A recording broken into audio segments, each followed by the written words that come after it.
Olá, caros alunos.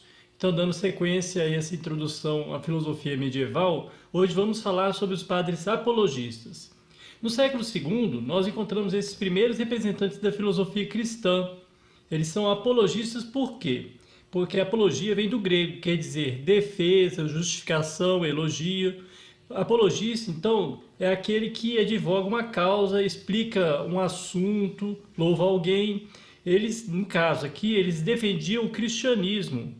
A primeira apologia conhecida é a defesa apresentada por Quadrado, discípulo dos apóstolos, ao imperador Adriano, no ano de 124 depois de Cristo.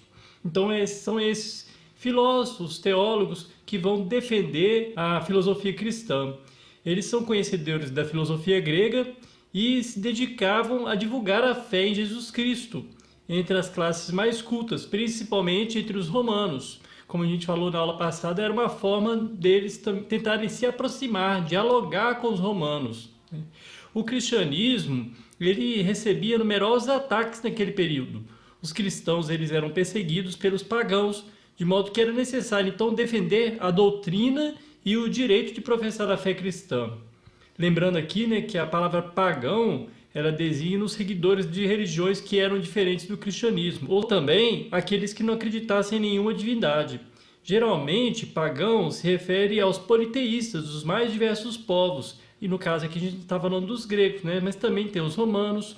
A palavra tem origem latina, que significa aldeão, homem rústico, camponês, mas aqui ela tem esse sentido, ou seja, aquele que não é cristão. Então, muitos adeptos dessa religião, da religião cristã, eles eram assassinados e eles se tornaram mártires. Quem era mártir? Mártir era aquela pessoa que foi morta em razão do cristianismo. A palavra mártir que significa testemunha e é usada para nomear os cristãos que são mortos ou perseguidos por causa da sua fé ou por professar os ensinamentos de Cristo e a igreja.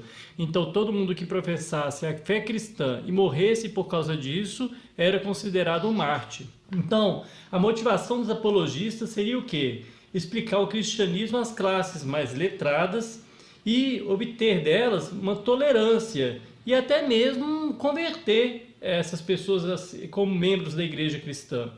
As pessoas consideradas minimamente cultas, elas tinham a educação fundamentada na filosofia antiga dos gregos e dos latinos. Então, os apologistas, eles usavam a linguagem filosófica grega para se fazer entender e para comunicar de uma forma adequada os elementos do cristianismo.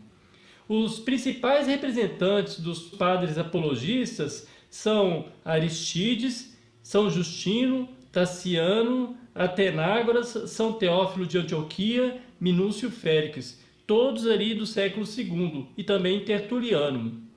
Entre eles, a gente pode destacar o Flávio Justino, que foi denominado São Justino Mártir. Por quê? Porque ele foi decapitado em Roma por ordem do prefeito Rústicos, porque se recusou a prestar culto aos deuses pagãos. São Justino, ele se converteu ao cristianismo por volta ali do ano de 130. Antes, ele tinha se dedicado ao estudo da filosofia grega. Ele copiou uma prática dos filósofos gregos, ou seja, ele vai fundar ali em Roma também uma escola, mas com a finalidade de transmitir os ensinamentos cristãos.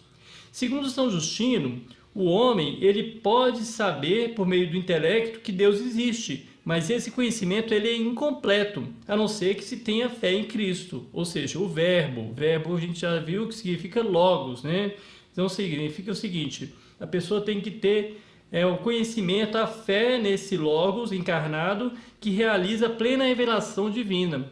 Para explicar esse argumento, ele lança a mão do estoicismo, uma corrente que a gente já falou aqui. Um dos conceitos da doutrina estoica é de que há um elemento organizador, uma razão. Razão também a gente pode traduzir como logos, que rege o universo, o fogo. Esse elemento está difundido em todos os seres e substâncias, que contém, assim, sementes da razão, ou sementes do verbo, que significa, em grego, logos espermatikoi. Com base nessa ideia, São Justino ele afirmava que Deus planta na alma dos homens uma boa vontade, as suas logos espermatikoi, as sementes do verbo. Por isso, todos os grandes filósofos da antiguidade teriam vivido e pensado em maior ou menor medida segundo a vontade de Deus. Mas Somente os cristãos teriam ali a plenitude do verbo e não somente fragmentos dele. Por quê? Porque vivem a revelação divina por meio da fé em Jesus Cristo. A conclusão então é que o cristianismo seria superior a todas as escolas filosóficas. Logo que o cristianismo começou a se expandir entre os povos da antiguidade, foram se desenvolvendo ali algumas correntes religiosas, cujas doutrinas, embora fundamentadas na mesma fé, não correspondiam exatamente à tradição cristã.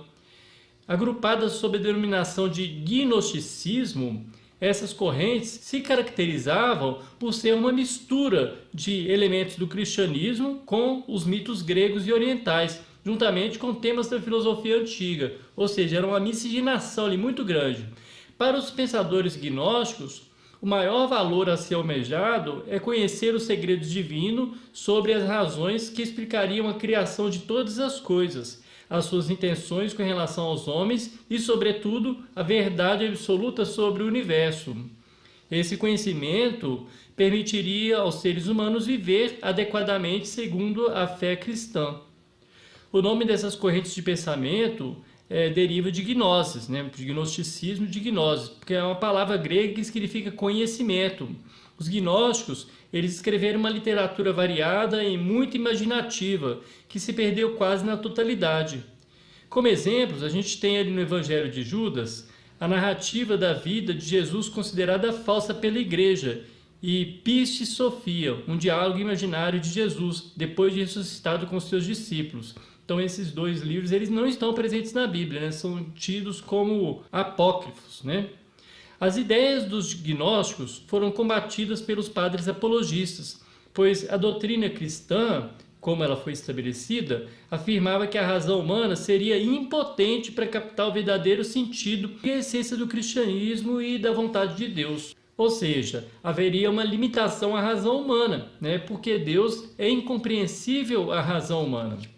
No próximo vídeo, nós vamos dar sequência falando um pouquinho sobre a escola de Alexandria, que vai ali surgir na maior cidade do Egito, onde viviam numerosos judeus que haviam se helenizado, ou seja, que adotaram a cultura grega, assim então incorporando a filosofia grega, a cultura grega, também à fé cristã.